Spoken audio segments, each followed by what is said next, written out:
We've got Brenton Rowe down here at Melbourne Track Classic, Olympic Trials. Just finished the 5K in 13:36. Tell us how you felt about the race.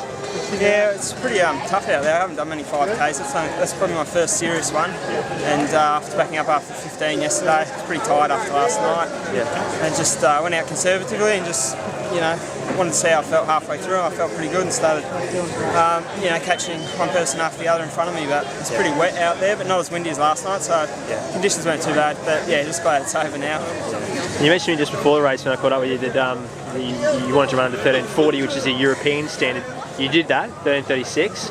So what does that mean? Does that mean automatic selection for you to go to the Europeans? Yeah, pretty much. So I've qualified, so they'll probably select me. So I've just got to wait to see. Hopefully, late June I'll be going to Helsinki, possibly the 5 and the 15. I've qualified for both now. Yeah. There's 2 days gap between the 5 and then the 15, so it's possible to do both. But I just have to wait and see what I'm racing and how I'm going in each event, and then make a decision whether I do both or just one, or what I'm going to go for the Olympics. Because just to be for Austria, and I can get selected on that. So wait and see.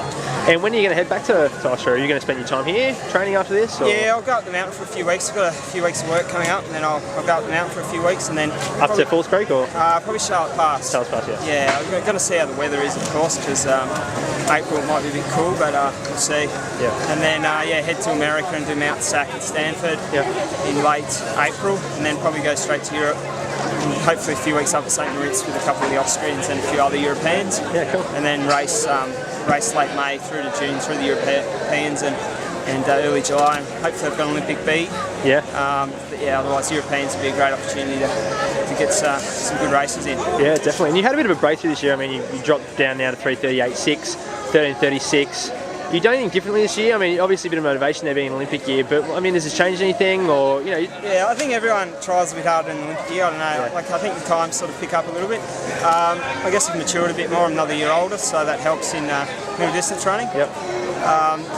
Up the mileage a little bit. Of course, tapered off a bit now, but just consistency, staying injury free, doing all the right things, getting regular medical, staying on top of things, and just doing all the little things, making sure I'm doing my gym properly, and just all the little things help to bring it all together, and hopefully do a few more 5Ks and run a bit quicker yet, and over the 15 as well. Yeah, definitely. Just one more question about off the topic of the running and training. You mentioned before you got a bit of work to do. Are you working here, or what are you doing outside of the running? That is. Yeah, it's just sports marketing stuff. So actually working with Mark Fountain on it. So him and I, we just travel around and promote some sports stuff in primary schools. So it's pretty easy work and good money for what it is. Yeah, I enjoy it. Yeah, it's good. Yeah, it's a good thing. I mean, you got to travel away from home for a few weeks, but you get used to it. And, you tolerate training and doing that? Like, is that fine? Yeah, it's good hours for training. It's sort of 9 till 3. Yeah. So school hours.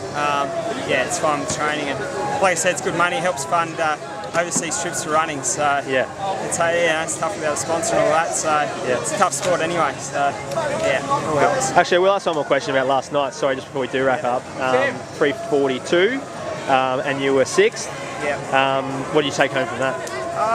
Personally, I thought I ran a bit average. It was a bit slow at the start, and that mistake at the start, it cost me the rest of the race. I had to go around a lot of people, and I was chasing the whole way. And I got to the last lap. I nearly got back on them, and then I was cooked. So I struggled home on the last lap. So I wasn't really that happy with it, but I'll learn from it. And I still came 6th, so it was all right. But it wasn't a quick race, so I'm not too disappointed that I wasn't up the front. Well, good job over the weekend, and we hope to see you at the Olympics. Thanks, mate.